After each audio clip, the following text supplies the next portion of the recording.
রাষ্ট্রীয় স্বয়ংসেবক সংঘ অর্থাৎ আরএসএস। এই আরএসএস একজন ডাক্তার কেশব বলরাম হেডকোয়ার 1925 সালে প্রতিষ্ঠা করেছিলেন। তখনের লক্ষ্য ছিল হিন্দু সমষ্টিকে ব্রিটিশ অ্যাট্রসিসের বিরুদ্ধে দাঁড় করানো। সেই সময় কেউ ভাবেনি সেই ছোট্ট অর্গানাইজেশন পরবর্তী সময়ে ভারতের সবথেকে বড় নন গভর্নমেন্ট অর্গানাইজেশনে রূপ নিবে। রাষ্ট্রীয় স্বয়ংসেবক সংঘ অর্থাৎ আরএসএস 2025 সালে 100 বৎসর পূর্ণ করবে। আরএসএস এমন একটি নাম, যে নাম শুনলে লোকের মস্তিষ্কে একটি ছবি ভেসে উঠে। উগ্র হিন্দুবাদী সংগঠন।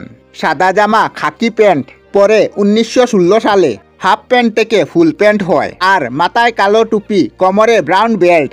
কিন্তু এই আরএসএসের ভারতীয় রাজনীতিতে কি ভূমিকা, সামাজিক দিকেও বা কি ভূমিকা? তবে চলুন এই আরএসএসের ভূমিকা। আমি আপনাদের সাথে বিধায়কনাথ, আর বিধায়কনাথ বাপ্পা চ্যানেলে আপনাদের সবাইকে স্বাগত জানাই। 1960 সালে পশ্চিমবঙ্গে ক্রান্তিকারীরা অনুশীলন সংগঠন নামে একটি সংগঠন করেন।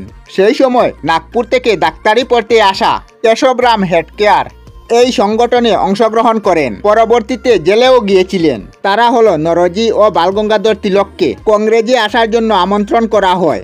তখন উনাদের সঙ্গে কেশব বলরাম হেডকোয়ার উনাদের সঙ্গে কংগ্রেসে চলে আসেন, কিন্তু 1917 সালে তুর্কির খলিফার আসন থেকে সরে যাওয়ার জন্য পুরো ভারতে একটি আন্দোলন হয়। তখন মহাত্মা গান্ধীর নেতৃত্বে কংগ্রেসে সমর্থন করে।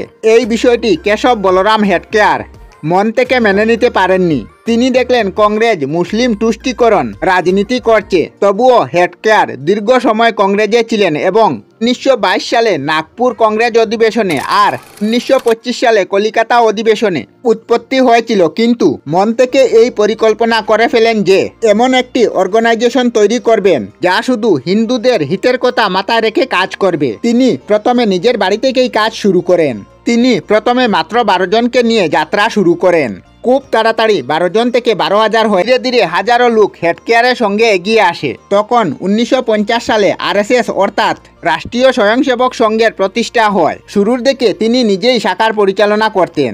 এই শাখা খোলা মাঠে যোগব্যায়াম, সূর্যপ্রণাম, লাঠি ট্রেনিং ও ইন্টেলেকচুয়াল লেকচার দেওয়া হতো।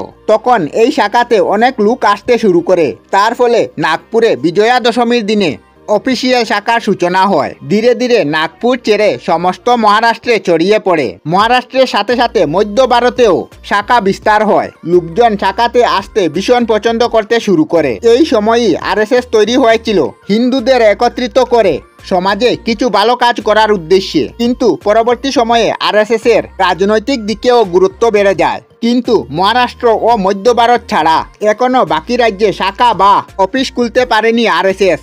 1930 সালে ডক্টর হেডকেয়ার বেনারস হিন্দু ইউনিভার্সিটিতে আসেন। এই সময় পণ্ডিত মদন মোহন মালবিয়ার সঙ্গে পরিচয় হয়। তিনি বিএইচইউ অর্থাৎ বেনারস হিন্দু ইউনিভার্সিটিতে আরএসএস এর অফিস খোলার পরামর্শ দেন এবং এই বিএইচইউ এ আরও একজনের সঙ্গে আলাপ করা হয়, মালদেব গুলওয়ালকার। তিনি এই বিএইচইউতে শিক্ষকতা করতেন, তাই উনাকে গুরুজি বলতেন। এই গুরুজি ডক্টর হেডকোয়ারের মতে প্রভাবিত হয়ে আরএসএস জয়েন করেন। এরপর 1940 সালে ডক্টর হেডকেয়ারের মৃত্যু হয়। তখন এই আরএসএস এর দায়িত্ব গুরুজির উপর দেওয়া হয়। এই গুরুজির নেতৃত্বে আরএসএস দিল্লি, কলিকাতা, চেন্নাই ও লাহোরের সঙ্গে সমস্ত দেশে ছড়িয়ে পড়ে।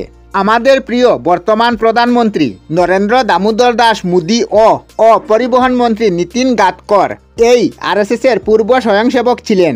এই থেকেই বোঝা যায় যে আরএসএস রাজনৈতিক দিকেও ভালো অবদান রাখে। বর্তমানে রাষ্ট্রীয় স্বয়ংসেবক সংঘের 6ষ্ঠতম সংঘচালক মোহন মোদক ভাগবত।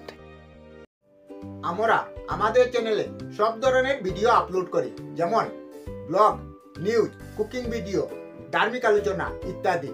যদি আপনারা এই ধরনের ভিডিও দেখতে পছন্দ করেন তাহলে এই চ্যানেলটি নিশ্চয়ই সাবস্ক্রাইব করবেন। আমি আপনাদের সাথে বিধায়কনাথ আজকের মতো বিদায় নিলাম। আর ভিডিওটি ভালো লাগলে লাইক, শেয়ার ও কমেন্ট করবেন। ভিডিওটি সম্পূর্ণ দেখার জন্য অশেষ ধন্যবাদ।